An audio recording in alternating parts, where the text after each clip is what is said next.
Hey there, guys. This is Tyler, back for another episode of the Tyler Podcast Redux. I am joined once again by the Water Pumpkin. Water is up, everyone.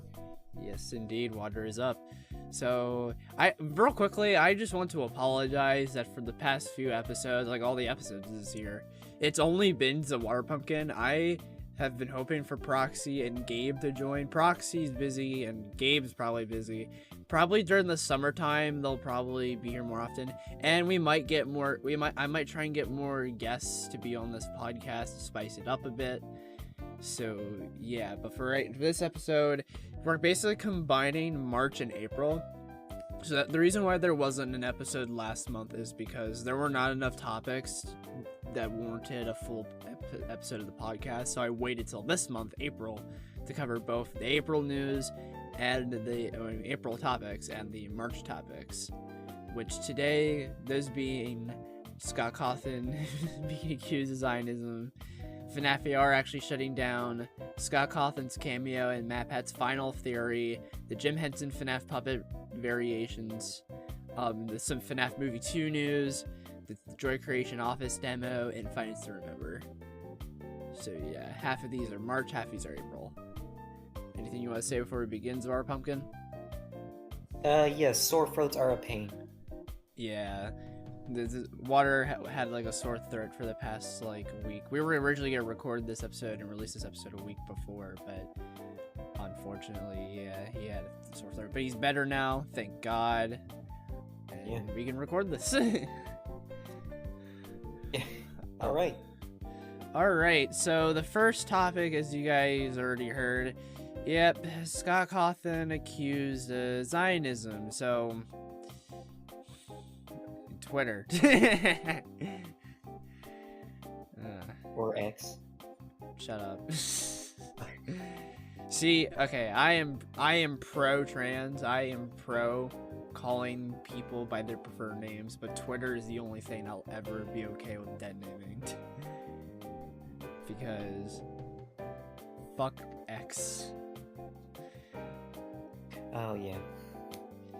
Yeah. Anyway, so the basis of this accusation is that, so you guys know Dawko, obviously. He's a FNAF YouTuber. He's the biggest FNAF YouTuber, I'd say, like, ever. I don't count Markiplier or Matpat as FNAF YouTubers. Yes, they make FNAF content, but they don't make that's not their primary content, because like they're mostly gaming and then like theories in general. So Dawko is like who I'd say would be the biggest FNAF YouTuber who dedicates themselves to making FNAF content. It's primarily FNAF. He does delve into other indie horror titles like Bendy and Poppy Playtime and Band, but he is primarily FNAF, and he's the biggest in that field in my perspective. So Dawko, I like the guy, I really do. Dawko is, I've always respected him as a person because of how like genuinely like chill he is, and also his content is pretty good. But some of my favorite content, I'd say, from his channel are his charity streams, which he does them throughout the year for various causes, whether that be the Trevor Project or St. Jude. And I love the Trevor Project. Yes, indeed. The Trevor Project is pretty good because, you know, LGBT is pretty good. But Dawko did back in March, Dawko did a charity stream that was supposed to be like, it was for the PCRF, which is basically a charity that is like pro-Palestine in the current genocide of Palestine versus Israel. So yeah, for this first topic, we are going to be talking about that genocide. So if you guys do not want to hear about any of that, there'll be chapters in the description with timestamps to skip around topics, so you can go straight to the next topic if you don't want to hear about this. But so yeah, so Dawko did a charity stream to donate to the innocent people that are in Palestine. Good cause, in my opinion. Good cause in your opinion too. Yeah. Yeah. And so basically, what the catch was that, you know, Scott Cawthon, usually he typically donates to charity stream, Dawker's charity streams usually. Now, okay, key point for later when we're like discussing our opinion on this. Scott hasn't really donated to his charity streams as of lately, so it's not a very targeted thing that for this time he didn't donate again. So yeah, Scott Cawthon did not donate to this charity stream that he did, which set people off on Twitter. People started accusing him of being a Zionist, that he supports Israel. In case you don't know what a Zionist is basically if you're pro-Israel and the genocide. And yeah, it's a whole thing. And people thought Scott Cawthon, they thought Scott was just showing more bigotry because, like, you know, Scott has been canceled before for allegedly being homophobic and transphobic and racist because of his donations to conservatives / Republicans, which I've already made videos talking about that and what my opinion on that is. But basically, for this Zionism thing, the whole basis of the accusation was just the fact that Scott didn't donate, which, again, what I have to say about it is that, like, if you look at the fact that Scott hasn't donated to Dawker's other charity streams recently, not even just this one, then, like, you'll probably know that it's not targeted against the cause. He just didn't donate. He's a busy man. He literally has a lot on his belt. He has, like, FNAF Movie 2, Into the Pit game, anything, whatever Steel's cooking up that we don't know, improving merch, firing people. But yeah, so, like, Scott's busy, so he doesn't have all the time to be at all of Daco's charity streams, to constantly donate. I don't even think Scott was even at the stream either. I don't even think he was, like, I don't think he sent a message or anything in the chat or... Yeah. I hope the charity stream for Daco went well too. I'm pretty sure they reached their goal. Yeah, he usually reaches the goal in, like, the charity stream, so it usually yeah. So basically, if he didn't, then it'd be a surprise. I think we'd hear about it too, but no, I think he did reach the goal that the charity stream was aiming for, which is good. So yeah. See, people got mad at... See, it's funny because people get mad at Scott when he does something, but then they also get mad when he doesn't do something. So it's like, do you want him to do something or do you not want him to do something? Yeah. Yeah, like... Now, there's people out there that believe Scott is, like, the worst person ever. Okay. I understand disagreeing with Scott's, like, actions when it comes to how he donates. Because part of my opinion is I would just not donate to any politician regardless of their political ideology or party, no matter if they're liberal or conservative, because the whole thing with the government, I don't mean to get political, but, like, I just don't like the government. So in my personal opinion, I just think it was, like, a bad idea for Scott to donate to anybody. But it's clear that people were mad that he donated to, like, certain people, and that started a whole thing. Yeah, it's just like already donating to just politicians in general is just a mistake. So I feel like Scott was this time with, like, recently, because of, like, the whole thing, he's just not donating to anybody because it'll piss off one side. Because I guarantee if Scott donated to this charity stream, there's gonna be, like, people on the other side that would get pissed off at him, which I'm surprised that there's people on that side. So yeah, all around though, I understand being a little confused why Scott would not donate to this charity stream when he has donated before, but I wouldn't outright call him a Zionist for it. That doesn't sit right with me. Yeah, that's just not right. Yeah, no. It doesn't. Just because he didn't donate doesn't automatically make him a Zionist.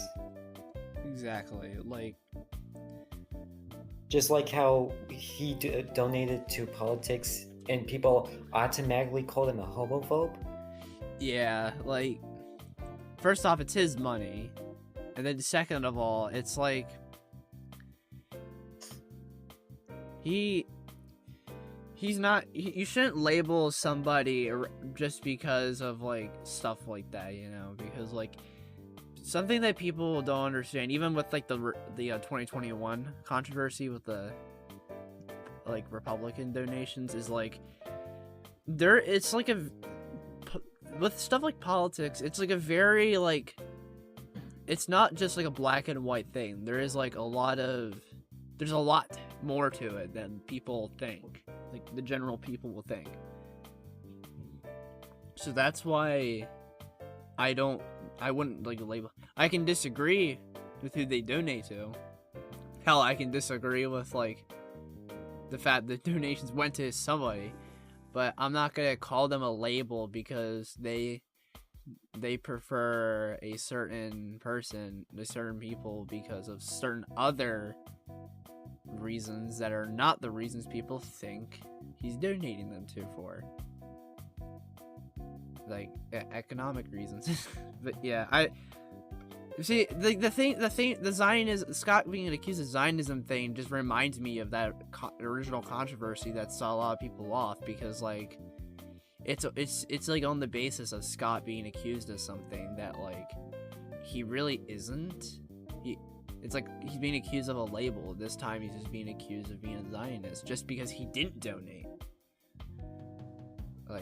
Like Scott cannot donate to every, like, mainly because he could be a busy guy. Exactly. Again, like he has a lot under his plate. He's got a lot going on, and like it's just like, and a thing as well with like the Zionism thing is like, you know how like a lot of celebrities have been coming out to be Zionists? Maybe? I'm not sure.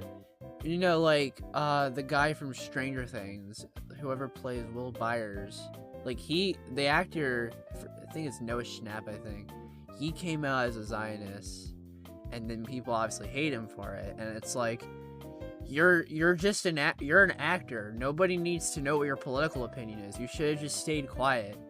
See, like, Scott stayed quiet, but even then that still didn't work.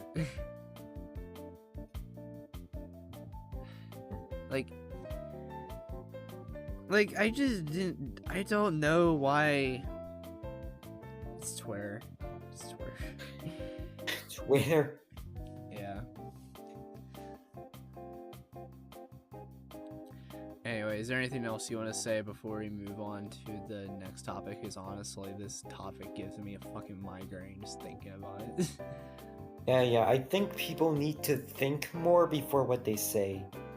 Yeah, they need to realize that, like, not everything is, like, as it seems. There's, like, they can't assume things either. They can't just, like, assume, oh, he's this because of my personal assumption. No, like, for the final time, what I think happened, nothing happened. What I think is going on is he didn't donate this time or the few times before because he's been busy with a lot of stuff. Literally, a whole-fledged movie for theaters of his game just came out. Now, it's been like half a year, but that's still like not a year. It's still kind of recent, so it's just like he's busy. He's making movies, bro. He's making movies. Like, Jesus Christ, the FNAF movie came out almost 6 years ago. I mean, 6 months ago. 6 years. No. I meant to say 6 months. Like half a year already. Yeah, like November, December, January, February, March, April. Yeah, April. Jesus. So yeah, 6 months. I can't believe it either. It feels like I saw the movie yesterday. You know. It felt like I saw the movie like last month, I think. I know, like, but yeah, that's basically that controversy, I guess. If I make a sequel to FNAF controversy, I swear that's going on, and that's all I have to say. Alright, so the next thing is kind of like a topic that was kind of touched on in the previous episode, but we'll talk about again, but probably just briefly this time. But it is the fact that FNAF AR actually shut down for reals. Now, in the last episode when we discussed it, FNAF AR didn't shut down yet, but it was announced and there was a whole thing, and it was like just leading up to it. But now, as of recording this episode, it's been a few weeks, and FNAF AR has actually shut down and it is unplayable. Yep, so if you can't even download the game, but even if you have the game downloaded, which for some reason I still do, you cannot play it. You know, as much as FNAF AR is my least favorite FNAF game, it's kind of weird just seeing it gone, because like it's like a whole blown FNAF game just like zapped out of existence. I think I'm honestly I was at the point where I was getting used to getting so many skins. Yeah, because of like how they made it like kind of easy the last month it was available, just to like, yeah.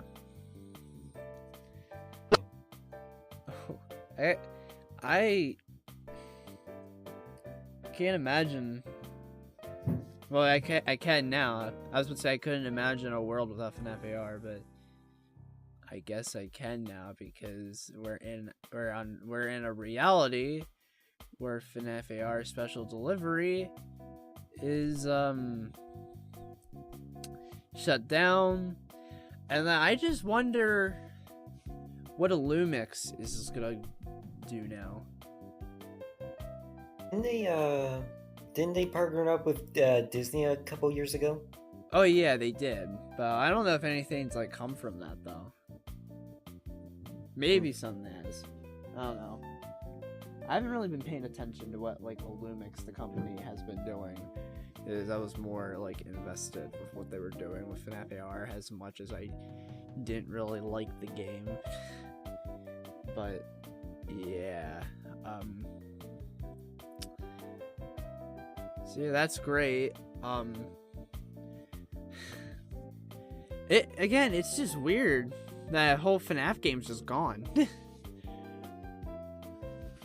I'll admit that like for the first year or so of the game's existence, I enjoyed it for like a little bit, but then they obviously ruined the game, so then it became bad. Like worst FNAF game of all time bad in my opinion. But there was like half the skins were pretty good, like the Arcade Mayhem game and Grayscape going Freddy, but then there was just like the stupid ass skins like Sunken Toy Bonnie and Melted Chocolate Bonnie. Yeah. Then the DLC, I remember like the Dark Circus. I remember liking it at first, but then like when I replayed it before the game shut down, I just like I no longer liked it. I was just like, the gameplay was too wonky in that, and the free roam was weird. But yeah, yeah, I have nothing else really to say about FNAF AR shutting down for reals, because like there really isn't anything to it. There was a lot of people like when they announced that the game was shutting down, or when they announced it did shut down, there was people in the FNAF community, even like people of note, like noteworthy, just telling them Illumix that they need to do better next time they try anything like this again, and that FNAF AR needed to have lots of room for improvement. So yeah, what do you think? I'll say that I honestly don't know what I think. Like, the game is bad, I agree. Again, it's super weird feeling. Yeah. Exactly.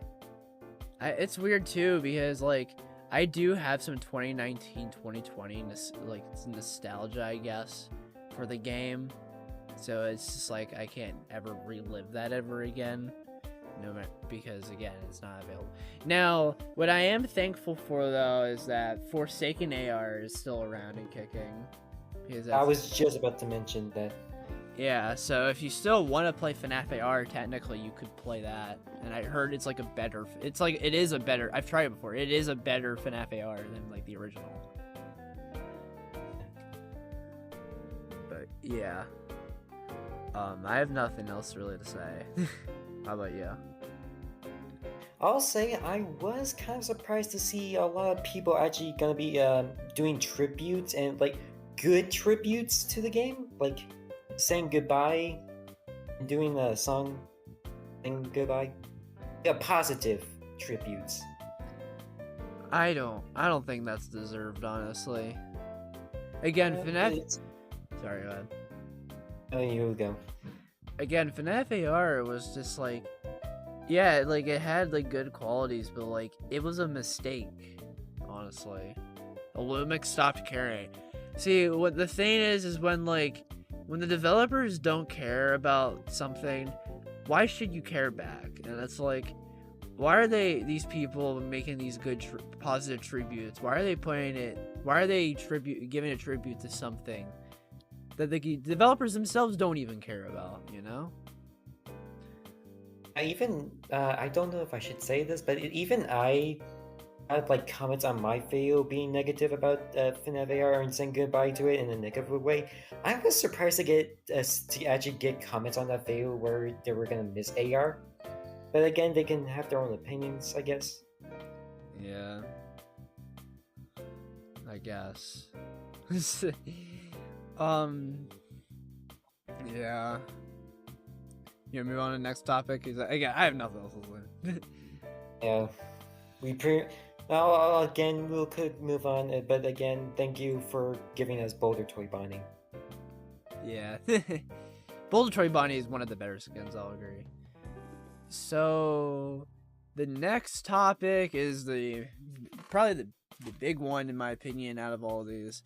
So, as you guys know, Matpat of Game Theory finally retired as the host of Game Theory for how many years? I don't even remember. 12 years. 12 years. And now he's still there technically, but he's not the host anymore. He's still in streams, he still helps out, but he's not the host. People have taken over the host on all 4 channels. Game Theory, Film Theory, Food Theory, and Style Theory. But on Matpat's final Game Theory ever, his final video, or whatever, his final theory, which was like a big thank you or look back or whatever, at the very end of the final theory, Matpat seemingly goes to a certain person's house. Him and Steph get in the car, and they drive far away to a certain house that belongs to a certain person. When they get there, they get through the gate, and then when they get to the door, or Matpat's at the door, the person opens the door, reveals who they are, and it turns out it is Scott Cawthon, the creator of Five Nights at Freddy's himself. He says that him and Matpat have something to talk about. He lets Matpat in, and yeah. That was the final theory. And it's like Lore Keeper ending or something like that. Oh yeah, I'm pretty sure it was called Lore Keeper ending. Yeah. A thing. But anyway, when I saw Matpat's final theory, like when it was like live on Premiere. So I was at the premiere. And then when I saw that ending part was Scott, I was like, nah, no fucking way. And for the first like second, I was like, "Who's this?" And I looked at the person's appearance some more, and I heard the voice, and I was like, "No, that's Scott Cawthon. That is fucking." You can tell by the voice. What? You can tell by the voice. Yeah, a little. It sounded like a deeper voice. It sounded like a little deeper, but like I could recognize it from like the interview. Yeah, but can I just say, I don't know what's up with me, but people say that Scott looks different every time he appears. I think for me, it's the way he sounds different every time he appears, for some reason. Yeah, I think his voice is like getting deeper as it goes on. Yeah, he's rocking the fit, by the way. He's got the the Onceler fit. I like it. Yeah. Somebody like was criticizing his fit on Twitter, and I'm like, of all things to criticize. Why that? I don't know. People will look for anything to bitch about on Twitter. Oh, he's wearing something I don't like. But anyway, so yeah. Now, Matpat clarified, like, later on, and like, I don't think it was an article, but it was on something, that it was like FNAF lore they were discussing, and one of the he listed some of the things they talked about. One of those being Midnight Motorist, which I'm intrigued about. Oh. Yeah. So yeah, they were talking about they were discussing some pretty juicy stuff. Okay, can I just say that this cameo was the first time ever you could see Scott Cawthon moving on camera? Yeah. Like himself, like body, his everything moving. Yeah. Usually it's always just been like an image of himself. But now, and there was like memes about him being like cardboard. Yeah. I remember that old theory that people thought that Matpat and Scott Cawthon were the same person, which was obviously like a joke, but like... I did, actually. I'm pretty sure even Matpat referenced that. Yeah. I guess now it's proven not true. Oh. But see, the thing is, this is not even the first time that, like, Scott and Matpat have met in person. Because remember, they met in person for the first time ever at the FNAF movie set. Yeah. So yeah, this isn't their first time speaking in person or meeting, but this is probably like maybe second. I don't know if there's times before that are not known, but so yeah, this isn't the first time that they're meeting in person, but it's cool. Still amazing regardless.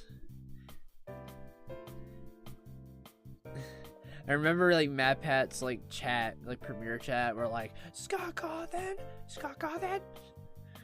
Yeah.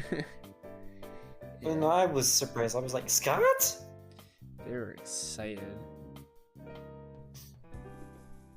And at the same time, I was trying so hard to fight back the tears that I was having when watching the premiere. Yeah, dude, that ending went hard, man. Jeez.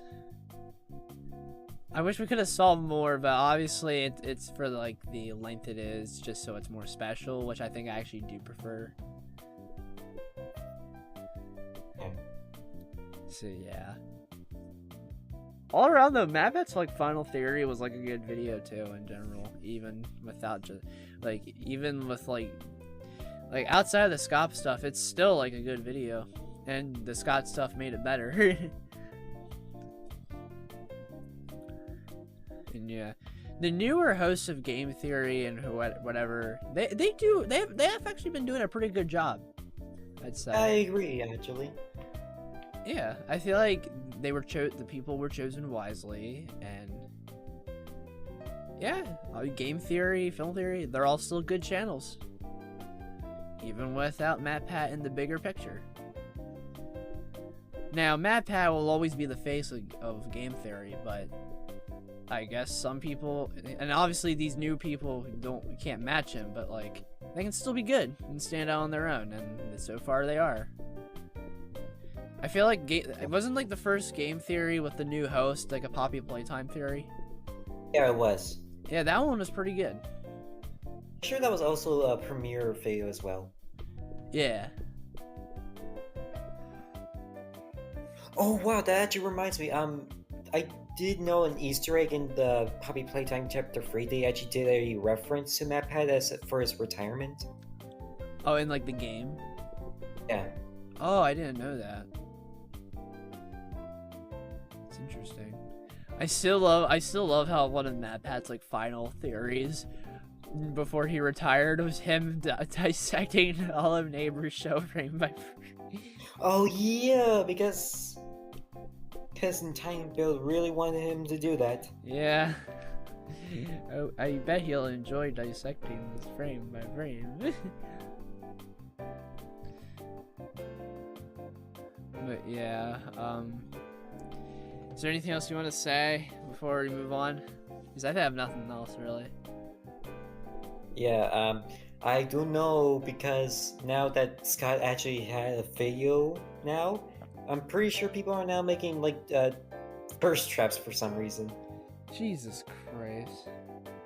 I do know that because like even that was brought up into Matpat's meme review. Yeah.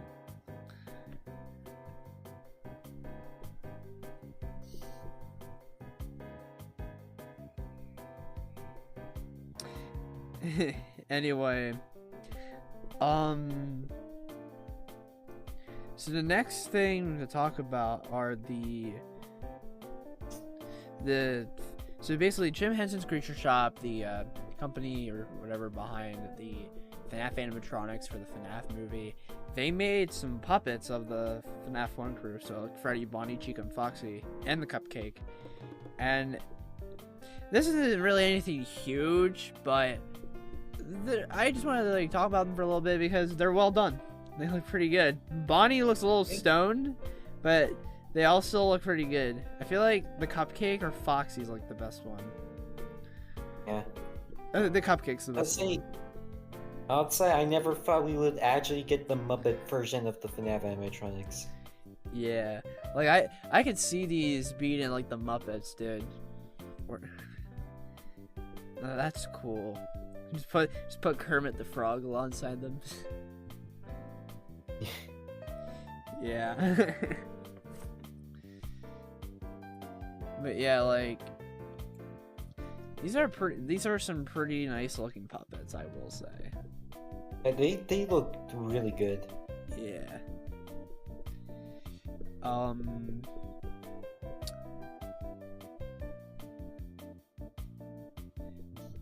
I have nothing else. Bonnie looks stoned. He looks like he's up to something. I don't know why.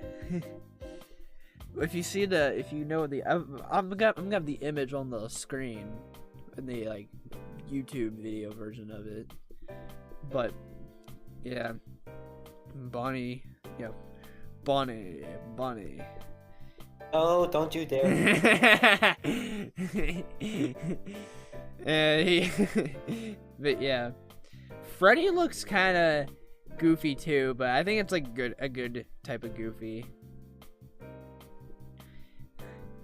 Freddy's looking at Bonnie, like Freddy's looking at Bonnie. Yeah. Nothing else really to say. Yeah. I think Chica looks pretty good. Yeah, Chica looks pretty nice. Looks pretty good. So anyway, the next thing is the fact that we're just going to cover the current FNAF Movie 2 news that we got. So the first of which being how, like, it's been revealed that the set release is supposed to be, like, fall 2025. It's been confirmed. So, yeah, that's great.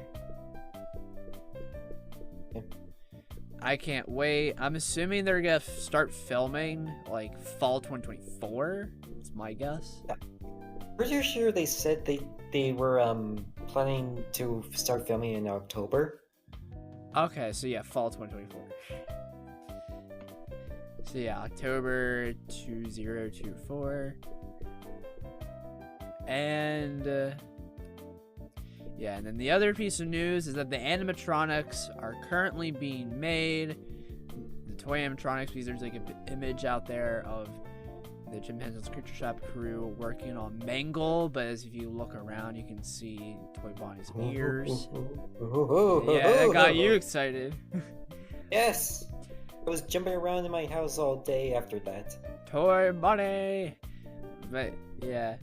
Now, to be fair, these are meant to be like kind of like references in a way. They're not meant to be the actual animatronics in this picture, because obviously they're like smaller scaled, like the ones we worked on in the image. But yeah.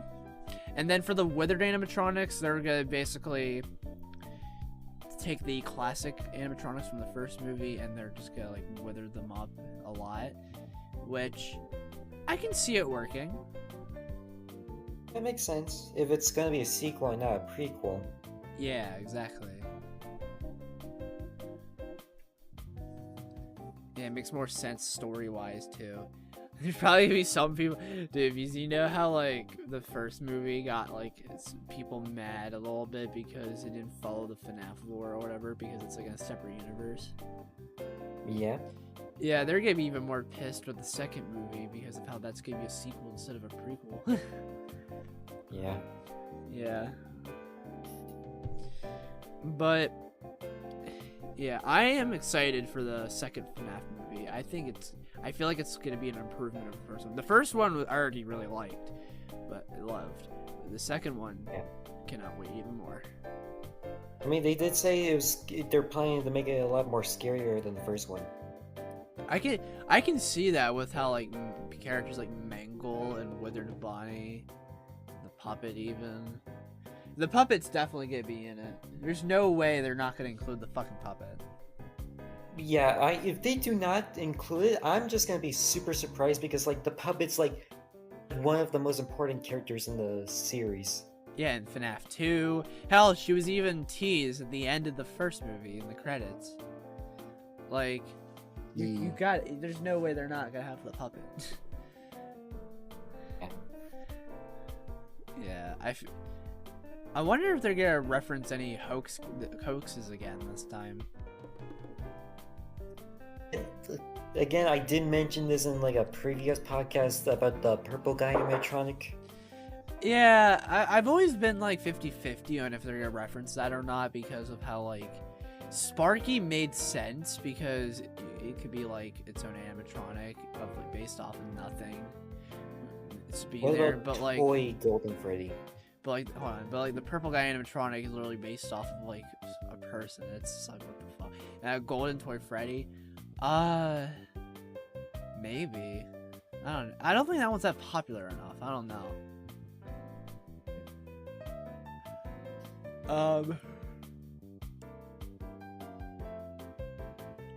Yeah. All around though, FNAF Movie 2. Hope it doesn't disappoint. Alright, you ready to move on to the fan game topics? I just want to say one more thing. I'm just really happy, like, a lot, because this is basically the first actual confirmation that the toy animatronics will be in the second movie. We thought it was gonna happen, but I was kind of skeptical for some reason. Yeah. But now I'm just know. Yeah. And now I'm just really happy now. Same. So yeah. Now the next thing is that the Joy Creation office demo. So yeah, basically Nixon's been working on like the remakes of Joy Creation Original, Reborn, and Story Mode. Initially called Ignited Collection, but it was just renamed to just Joy Creation. And which I still don't understand why he did that. To differentiate, I don't know. But he's making like a demo based off of The Office, and I feel like The Office from Story Mode, right? Yeah. Okay. So yeah, and I'm excited to play it because it looks good. The jump scares look actually very decent. Yeah, I love all the detail and like it looks professional. That's what I love about it. I gotta say, I don't know how, but Nixon really does have that like iconic animation to ignite Bonnie's like punch jump scare. Yes. Yeah, the graphics look really good. The jump scares look good. The models look good. It's all looking good. I love how the cameras look too. Like the cameras have detail to them. They look like actual like security cameras. Yeah. Yeah. Yeah. I cannot wait for it. When did he say like a release estimate yet for the demo? I think he said he was planning on doing it at the end of 2023, but that did not happen. Well, yeah, obviously it didn't happen. I mean, so he must be almost done then, right? Maybe. Yeah. Just gotta wait and see. Yeah, I'm excited for like the whole Joy Creation like Fanverse game too in general, not just the demo, just like the whole game in general, because like Nixon is like very talented when it comes to like his work, in my opinion. Like Joy Creation story mode was really good. I still adore that game to this day. And yeah, I feel like he'll do even better with this outing. Ooh, I just realized that about the basement minigame. Yeah, dude, I cannot wait to see how that's replicated in this new game. The basement was like my original favorite level or memory from story mode. I cannot wait to see just how they do it again. If there's gonna be anything new, if it's gonna be scarier. Oh my god. Yeah. Dude, the Joy Creation basement is what Security Breach Glamrock Endos tried to do, but not well. Yeah, like, see, the only reason why the main reason I prefer the Fallen Endos from TJOC over the Glamrock Endos from SB is with like the SB Endos, you can see them stop in their place when you look at them, but with the Fallen Endos, they're like literal statues. You know? Like when you look back at them, they look frozen in their place. That's more creepy, in my opinion. I think for Security Breach, they just did that so they can be more unique than the other Reaping Angel mechanics. Yeah.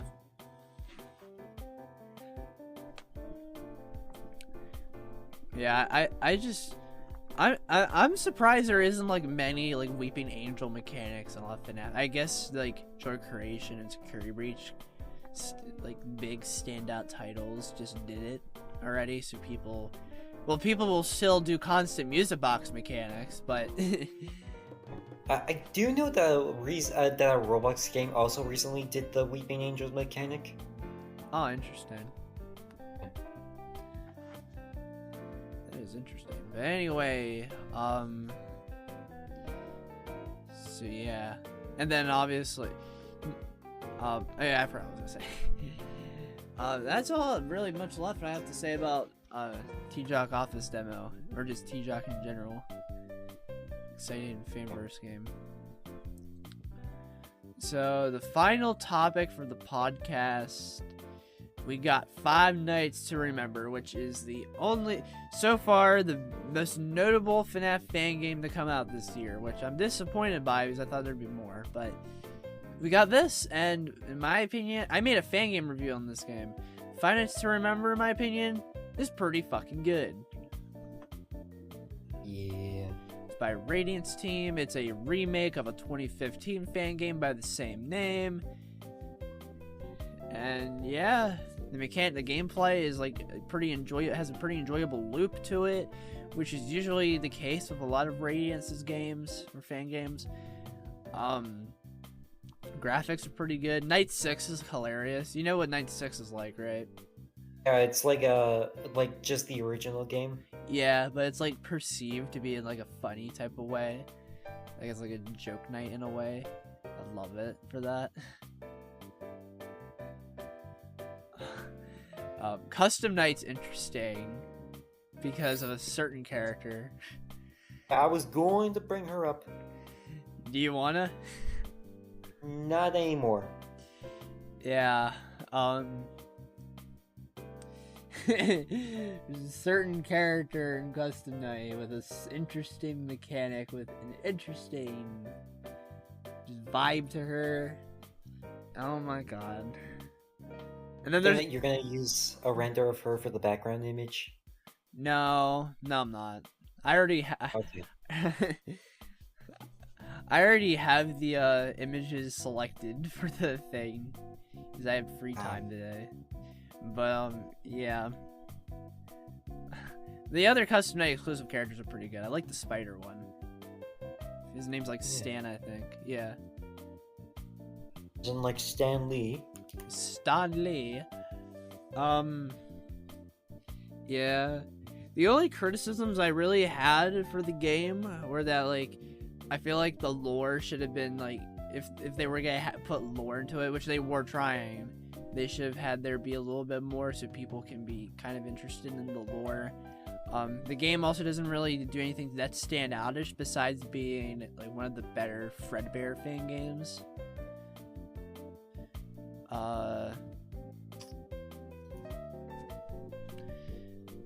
I feel like also there could have been more horror elements. Could have tried better with that.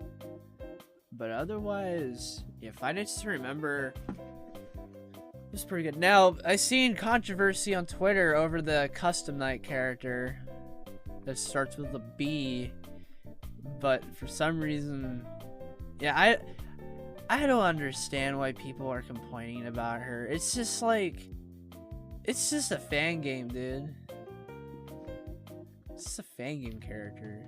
Who cares? I think everyone I already lost my words. I think everyone's just willing to accept that anyone can just argue about anything. People love who's it? People love 39 the Bunny, a character who is basically also like a more like mature rated character in like a fan game that has a child audience.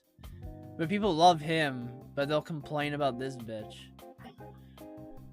Who's not as bad either. I think people are just mad at her because she almost looks similar to anime style.